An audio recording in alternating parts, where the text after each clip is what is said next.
国人在海外有多霸气 Number one. Tradizionale più cultura del mondo. Questo mondo, quattro culture più antiche: egiziano, babilo, vecchio India, antico in Cina.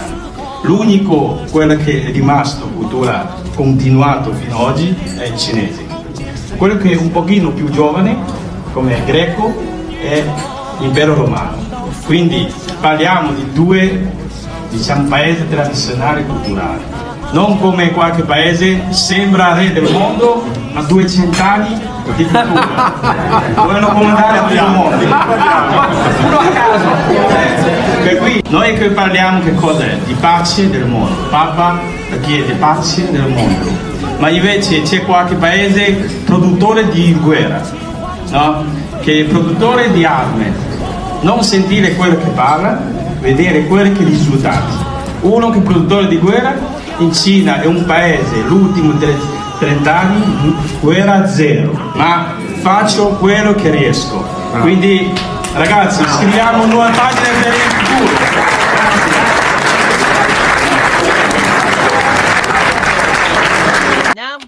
我的时候，他们问我为什么去。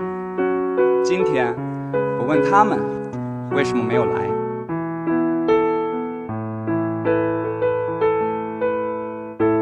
而在我好朋友的家乡云南昭通，昭通人跳广场舞的时候会摘下口罩，露出幸福的笑容。这些画面让我想到我通过中国共产党的学习到的一句话：江山就是人民，人民就是江山。北大就像一扇窗口，为我打开了无限的可能。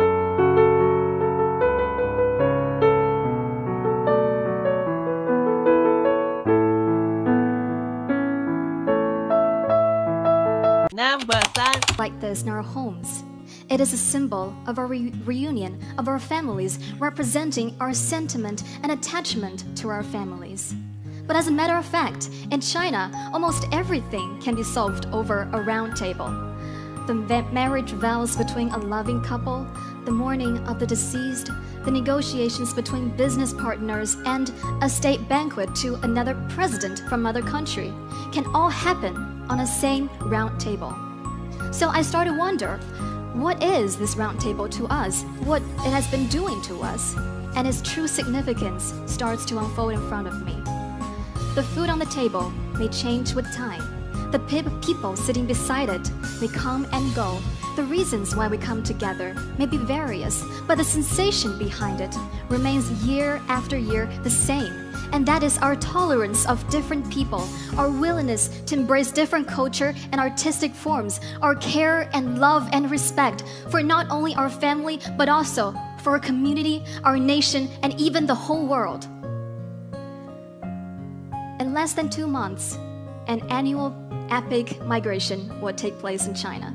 Hundreds of people, men and women, young and old, the rich and the poor, the dead, like my grandpa, and the alive, will find a way to go back home and go to the round table to reunite with their families. The power that drives them to do so has been the power that has been sustaining Chinese civilization for thousands of years. And the lives of us, or even the history of our nation, have been the stories of looking for or rounding to the round table to which we belong.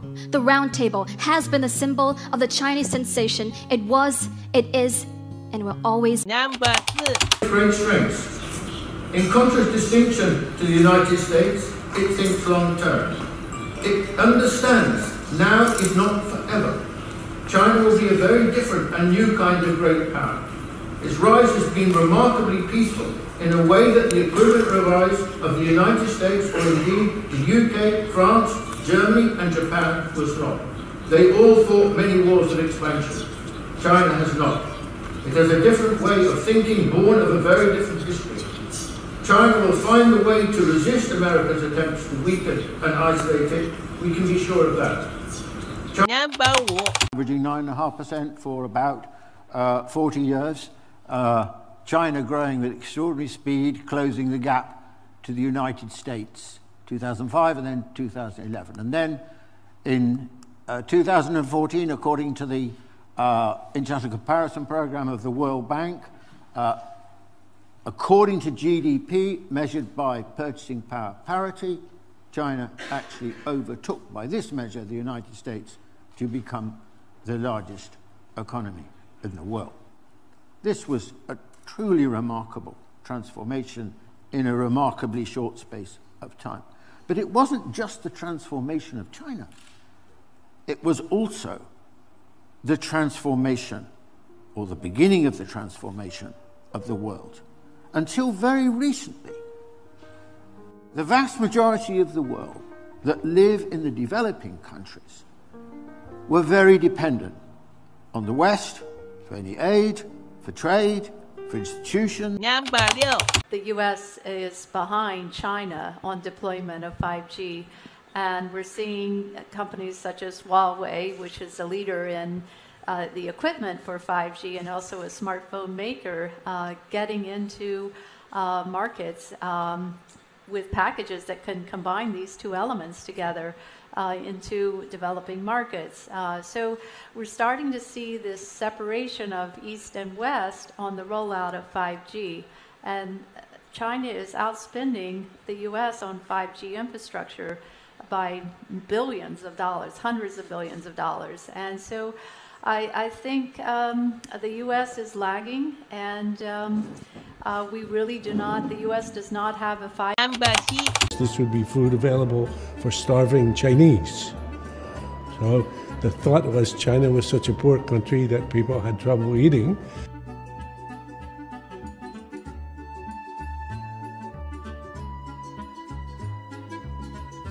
Well, China was a very poor country. China was actually a very poor country up until the 1990s even. The idea of China as the largest economy in the world was an unbelievable idea in 1980 or 1990, even for most people in 2000. But China's rise has been the most spectacular event in the world in the last 25 years. I would say that's a great success story for the world. And as the president of the World Bank said just at the last session, over these 40 years, 800 million people who used to be very, very poor. Number 8. 时候呢，当然要好好认真听课，但是呢，平时下课的时候复习，我是会作为一个老师一样的职位来教我身边的可能需要帮助的朋友们，然后在帮助他们的同时呢，我会巩固自己的知识，然后也会相当于就是考验我自己到底有没有真正对他这个知识有真正的了解，所以我是以一个就是来从老师和同学这种方式来开始，也是属于复习的。Cecilia 在高一就已经拿到了整个高中3科的成绩，最后以6科 A+ 的优异成绩毕业。她的目标是牛津大学。片段4 I was born in the middle of war, which caused my family to move to Serbia as refugees for 3 years. When the war ended, we returned to Bosnia and Herzegovina, where I was unfortunately raised by a single parent. My mother, who is and will ever be my heroine, was the only figure who guided me, provided for me, and kept me on the right track, in a hope for the better life. I owed her so much, as she is solely responsible for a huge part of my success. I will always remember her teachings, to complain less and always find solutions at the price of whatever it takes, which brought me to China, an ancient land of new hopes. During the COVID-19 outbreak, I got the best opportunity to understand China.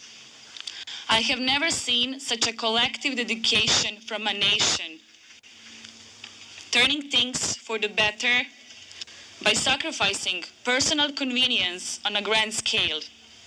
Number 9. 我们的10倍，面积是27倍，那么大的国家，顺利的发展下去的话，那有一天肯定中国的经济规模是超过我们的，这是我们很容易预知到的。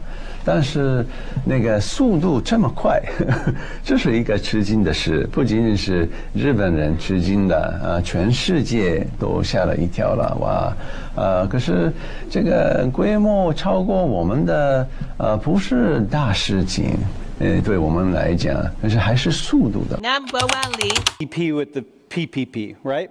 But look at China here. Here's China in the green, right? It's like, yo, man.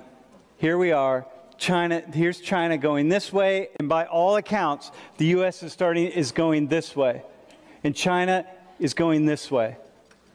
And this is big. This is big, because look at China here. This is dude, when I was your age, sitting in classes, taking my first sociology class, here was China, and there was the United States. China was barely getting off the ground, and just look, man, look at that. Look at, in a short period of time, and nothing, in 20 years, here. And if you're not thinking about China, if you're thinking about the U.S., if you're thinking about your future, and you're not thinking about China, and you're not paying attention to what's going on with the dragon, you're missing out. You are missing something